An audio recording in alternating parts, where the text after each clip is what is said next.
బిడ్డల క్షేమాన్ని కాపాడటానికి సరిహద్దుల్లో ప్రాణాలొడ్డి పోరాడే భారత సైనికులు చేసే త్యాగాలు వెనకట్టలేనివి. ఇటీవల జరిగిన యుద్ధంలో వీరోచితంగా పోరాడి దేశానికి విజయాన్ని అందించిన వీర సైనికులకు రిపబ్లిక్ డే ఉత్సవాల సందర్భంగా గ్యాలంటరీ అవార్డు ప్రదానం జరుగుతుంది. పతకం అందుకున్న 6 సైనికుల్లో ఒక తెలుగువాడు కూడా ఉండటం తెలుగు జాతికే గర్వకారణం.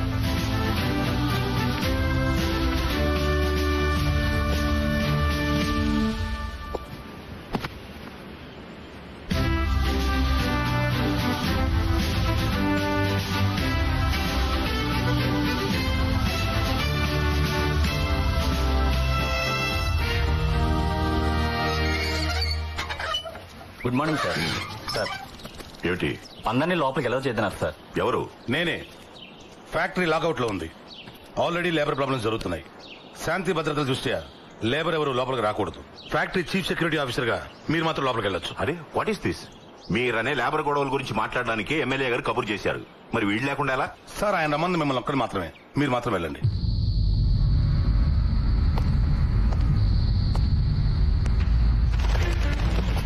మరో ప్రపంచం, మరో ప్రపంచం, మరో ప్రపంచం పిలిచింది. వాహ్ శ్రీ శ్రీ వాహ్.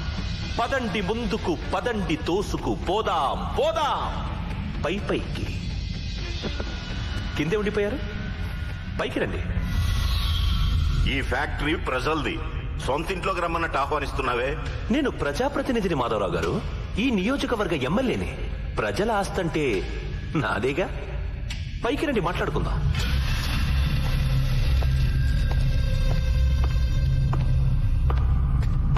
నమస్కారం మిలిటరీ మాధవరావు గారు. నమస్కారం.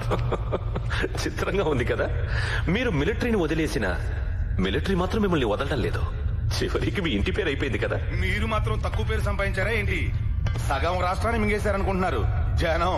పొగడకు, నాకు నచ్చదు. కబురు చేశారట. అలాగా జనాన్ని వెనకేసుకుని కేంద్ర మంత్రి గారిని కలవడానికి వెళ్తున్నారటగా, నిజమేనా?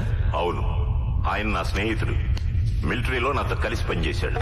మంచిది. మంత్రి స్నేహం పెంచుకోండి. 10 పెట్రోల్ బంకులు తెచ్చుకోండి, 4 ఫ్యాక్టరీలకు లైసెన్స్ తెచ్చుకోండి, సంపాదించుకోండి, సుఖపడండి. నేనేమన్నా వద్దనా? 30 సంవత్సరాల క్రితం ఈ ఫ్యాక్టరీ ప్రభుత్వ హయాంలో స్టార్ట్ అయింది. 2000 మంది కార్మికులకి, వాళ్ల కుటుంబాలకి ప్రత్యక్షంగాను, 1,00,000 మంది రైతులకి, లక్షలాది మంది రైతు కూలీలకి పరోక్షంగాను అన్నం పెట్టింది ఫ్యాక్టరీ. అటువంటి ఈ ఫ్యాక్టరీని నువ్వు నీ కుతంత్రాలతో నష్టాల్లోకి నెట్టావు. రాష్ట్ర మంత్రి అయిన నీ మామ పలుకుబడిని అడ్డం పెట్టుకుని ఏకంగా ఫ్యాక్టరీని మింగేద్దామని చూస్తున్నావు. అయితే మీకేంటి? మీరు కార్మికుడు కాదు, కార్మిక నాయకుడు కాదు, రైతు కాదు, రాజకీయ నాయకుడు కాదు. మీకెందుకండి ఈ పోరాటాలు, ఆరాటాలు? గడ్డి పరకైనా మొలవని మంచు కొండల కోసం ప్రాణాలొడ్డి పోరాడావు. ఎందుకు? ఈ నేల తల్లి గుండెల మీద పరాయి మోకలు కాలు పెట్టకూడదని. అలా కాపాడుకున్న నా దేశాన్ని నీలాంటి వాళ్లు దోచుకు తింటుంటే చూస్తూ ఊరుకోను. నీ బండారం మొత్తం సాక్ష్యాధారాలతో నా దగ్గరుంది. రేపీ పాటికి అవి కేంద్ర మంత్రి చేతుల్లో ఉంటాయి. ఇందాకేమన్నావు? పోరాటం నాకెందుక? నేను మిలిటరీ నుంచి రిటైర్ అయ్యాను. పోరాటం నుంచి కాదు. పోరాటం నా రక్తంలో ఉంది. ఒక్కసారి సైనికుడైన వాడు చచ్చే వరకు సైనికుడే. నా కంఠంలో ప్రాణం ఉండగా ఈ ఫ్యాక్టరీ నీకు దక్కనివ్వను. తదాస్తు.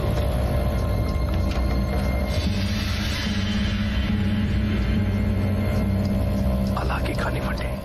అందరూ దీపావళికి టపాకాయలు కాల్చుకుంటారు. నువ్వేమో రిపబ్లిక్ డేకి ఆగస్టు 15కి ఊళ్ళో వాళ్ళందరినీ మన ఇంటికి రప్పించి టపాకాయలు కాల్పిస్తావు. మిలిటరీ వాడి కొడుకు మిలిటరీలోనే ఉండాలని అన్నయ్యని మిలిటరీకి పంపేశావు. వాడేమో అక్కడ యుద్ధంలో బాంబులు పేల్చుకుంటున్నాడు. దాని గురించి నువ్వు ఇక్కడ గొప్పలు చెప్పుకుంటావు. నాకున్న ఒకదాని ఒక అన్నయ్య ఇంట్లో లేకుండా నేను ఒక్కదాన్ని గబ్బిలలాగా ఇక్కడ పడుతున్నాను.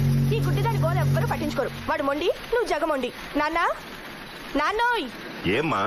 ఏంటి? నా మటుకు నేను వాగుతూనే ఉన్నాను, నువ్వేం మాట్లాడవేంటి? ఏం చేస్తున్నావు? అన్నయ్యకు ఉత్తరం రాస్తున్నానమ్మా. అది సంగతి. నేను అడిగానని రాయ్. అలాగే ఆవకాయ ఉందో అయిపోయిందో కనుక్కో. అర్థమైందా? అలాగే.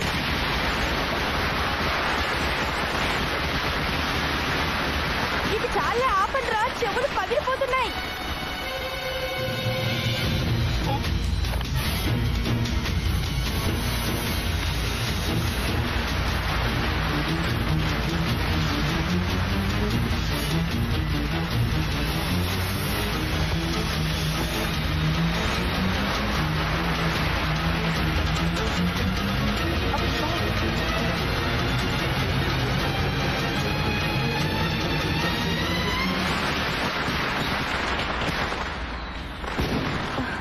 అబ్బా ఛీ వెదవ టపాకాయలు. నాన్నా నాన్నా నాన్నోయ్ ఏం చేస్తున్నావు?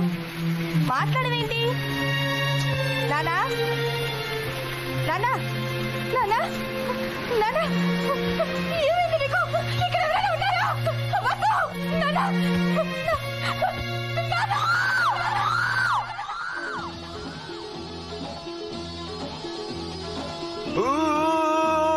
महबूबा महबूबा महबूबा महबूबा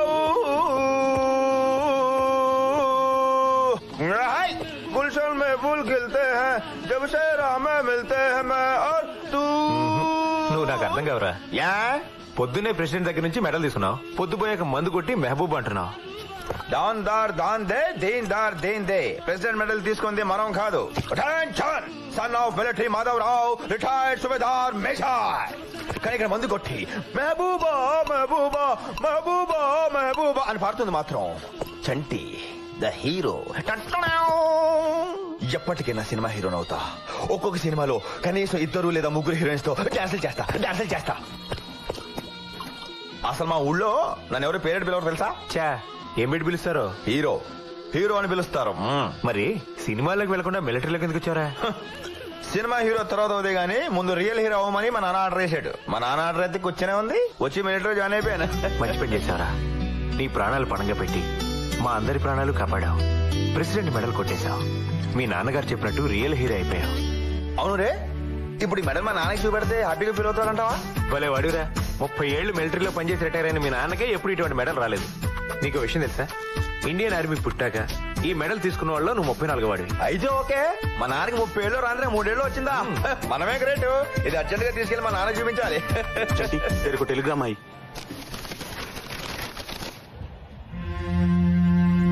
ఏంట్రా ఏమైంది? Father expired, start immediately.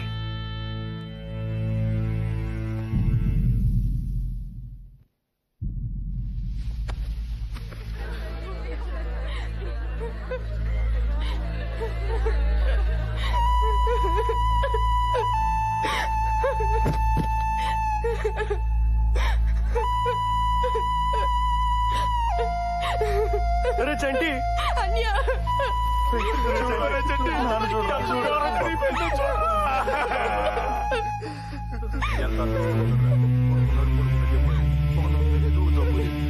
Maharaj లాగానే పోయాట్రా.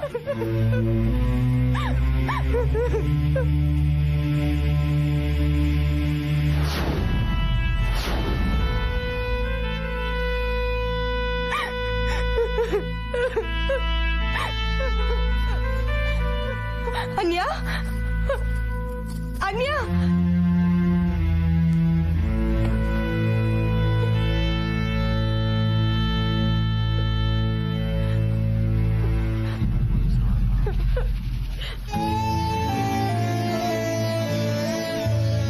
డిసిప్లిన్ అని క్లాసులు పీకడం కాదు నాన్న, ముందు మనకు ఉండాలి డిసిప్లిన్. సోల్జర్ అనే వాడికి గెట్టం మాయకూడదు. నీకు ఈ మధ్య బద్ధకం ఎక్కువైంది. అంత బద్ధకంగా ఉంటే మేము చేస్తాంగా గెట్టం.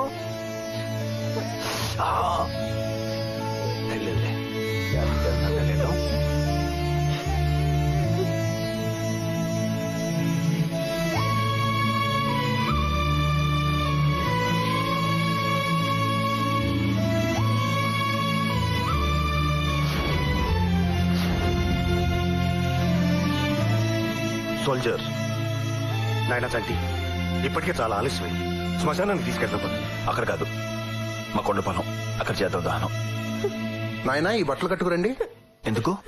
ఈ బట్టలు కట్టుకుని కర్మకాండ చేస్తే మీ నాన్నగారి ఆత్మ శాంతిస్తుంది. మీరు ఆ జంజం తీసేయండి. అయ్యయ్యో, ఈ జంజం లేకుండా కర్మకాండలు చేయకూడదు. మీకు ఆ జంజం ఎలాగో నాకు మా నాన్నకి యూనిఫామ్ అలాగా. యూనిఫామ్ తో కర్మకాండ చేస్తేనే మా నాన్న ఆత్మ శాంతిస్తుంది. కానివ్వండి.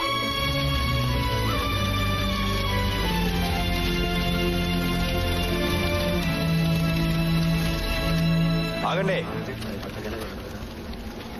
ఏంటి మీరు ఇక్కడ? సమాధి కట్టడానికి వచ్చాం బాబు.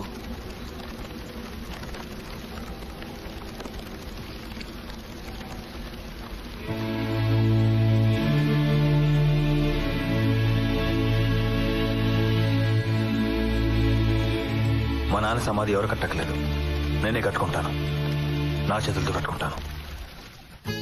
అన్నిటికీ తొందరేనా నీకు? చిన్నప్పుడు ఆడెవడో కంప్లైంట్ చేశాడని నన్ను చెత్త కొట్టేశావు. తర్వాత తప్పు నాది కాదని తెలిసి చెల్లి దగ్గర ఏడిచావు. నేను చూసానులే. రే చంటి, నువ్వు దేనికి పనికిరావు అనేవాడివి. ఇప్పుడు చూడు, ప్రాజెక్ట్ వచ్చాను. ఇదిగో నీకు చూపిందని మెడలు కూడా తీసుకొచ్చాను. వెళ్ళిపోయావు. అందులోనే కంగారు నీకు. అయినా ఏం పర్లేదులే. అసలు ఈ మెడల్ నాది కాదు నాన్న, నీదే.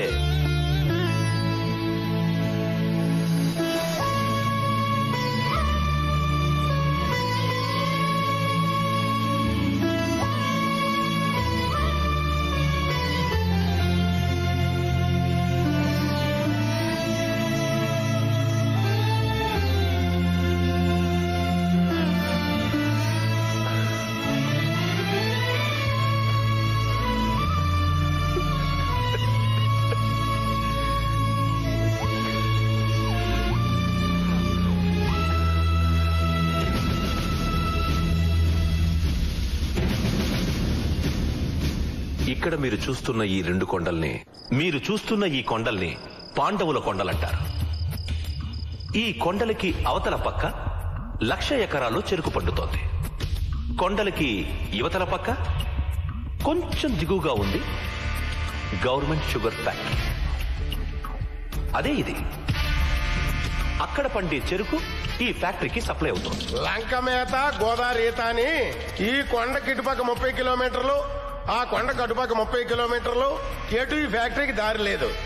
ఇక్కడి నుంచి బయలుదేరి 60 కిలోమీటర్లు ప్రయాణం చేసి ఈ ఫ్యాక్టరీకి చెరుకు రావాలి. అందువల్ల ఫ్యాక్టరీకి వచ్చే లాభం గోబల్లో దిగిపోయింది. అందుకే సంవత్సరం క్రితం ఫ్యాక్టరీ మూతపడిపోయింది. ఈ ఫ్యాక్టరీని డిస్ఇన్వెస్ట్మెంట్ స్కీమ్ కింద నేను కొన్నాను. ఏంటో స్కీము? అదే పూర్వం దొంగలు ఊళ్ళు పంచుకుంటారంటారే, అలాగే ఇలాంటి ఎమ్మెల్యేలు, మీ బాబు లాంటి మినిస్టర్లు ప్రభుత్వ ఆస్తుల్ని అర్ధనాకి అనాకి పొకోడి ముక్కలు నంచుకోవడానికి పెట్టిన ముద్దు పేరే డిస్ఇన్వెస్ట్మెంట్ స్కీమ్. ఆ ఊరుకోండి మీరు. పాపం 5 కోట్లు పోసుకున్నారు. పాపం 5 కోట్లు ఇచ్చి 250 కోట్ల ఫ్యాక్టరీని లటుక్కుని మింగేశారు. ఈ 60 కిలోమీటర్ల దూరం తిరిగి వచ్చినడికి మాకు కూడా లాభం గోపం అవుద్ది. అక్కర్లేదు. ఈ పాండవుల కొండల మధ్య నుంచి ఇలా రోడ్డు వేస్తే జస్ట్ 5 కిలోమీటర్లకే చెరుకు ఫ్యాక్టరీకి చేరిపోతుంది. అదేంటండి, ఈ రోడ్డు ఏదో అప్పుడే వేసుంటే ఫ్యాక్టరీకి లాభాలు వచ్చుండేగా. ఈ మాట అన్నందుకే లోగడ ఒక ఇంజనీర్ శవం గోదాట్లో తేలింది. అదేంటది? మరి ఇక్కడి నుంచి 55 కిలోమీటర్ల రోడ్డు తగ్గిపోతే కాంట్రాక్టర్కి వచ్చే లాభం తగ్గిపోదా? అందుకని కాంట్రాక్టర్ ఇంజనీరింగ్ చంపించేశారని జనం టాక్. ఎవరండి బాబు ఆ కాంట్రాక్టర్? వీళ్ళ బాబే. ఫ్యాక్టరీకి చెరుకుని సప్లై చేసే లారీల కాంట్రాక్ట్ కూడా వీళ్ళ బాబే తీసుకున్నాడు. చెరుకు గడలో రసం పీల్చేసినట్టు ఫ్యాక్టరీకి వచ్చే అన్ని రకాల లాభాలని అప్పుడు నంజేసుకున్నాడు. ఇప్పుడు ఫ్యాక్టరీనే గుంజేసుకున్నాడు. లాయరు చాలు. ఇప్పుడు ఈ ఫ్యాక్టరీకి రోడ్డు వేయడానికి ఇక్కడున్న రైతుల దగ్గర నుంచి ఈ పొలాలన్నీ నయానో భయానో చవక్క లాగేయాలి. నాకు తెలిసిపోయిందా ఏంటో అడగలే? అడగపోయినా చెప్తావుగా, చెప్పు.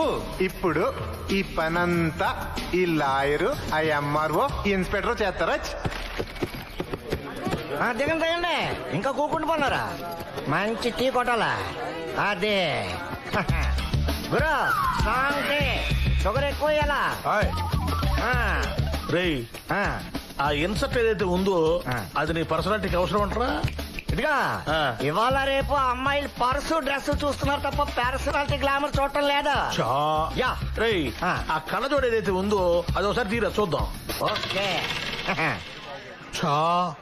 ఇవన్నీ ఓహో ఇవన్నీ 3. మరి అదే మీకు నాకు డిఫరెన్స్. నేను కుడి కళ్ళతో చూస్తే 2, ఎడం కళ్ళతో చూస్తే 1, 2 కళ్ళతో చూస్తే 4. ఏమండో సర్పంచ్ గారు, ఏమన్నా సర్పంచ్ గారు బాగున్నారా? ఒంటూ బాగలేకపోతే మందుల కొట్టు దగ్గర ఉంటాం, మనసు బాగలేకపోతే మందు కొట్టు దగ్గర ఉంటాం, అన్ని బాగుంటే టీ కొట్టు దగ్గర ఉంటాం. నువ్వు వేసిన ప్రశ్న ఏదైతే ఉందో అది తెక్క ప్రశ్న. అది సరే, ఈ మధ్య కనిపించట్లేదు. నువ్వు ఏ ఊరు వెళ్ళా? గడ్డం చేయించుకోవడానికి గుంటూరు వెళ్ళాను, కటింగ్ చేయించుకోవడానికి నెల్లూరు వెళ్ళాను, స్నానం చేయడానికి వైజాగ్ వెళ్ళాను, టిఫిన్ చేద్దామని విజయవాడ వెళ్ళాను, కాఫీ తాగుదామని కాజీపేట వెళ్ళాను, భోజనం చేయడానికి తిరుపతి వెళ్ళాను, బిర్యానీ తినడానికి హైదరాబాద్ వెళ్ళాను. తిక్క ఏదోలు కనబడతారని మన ఊరు వచ్చాను.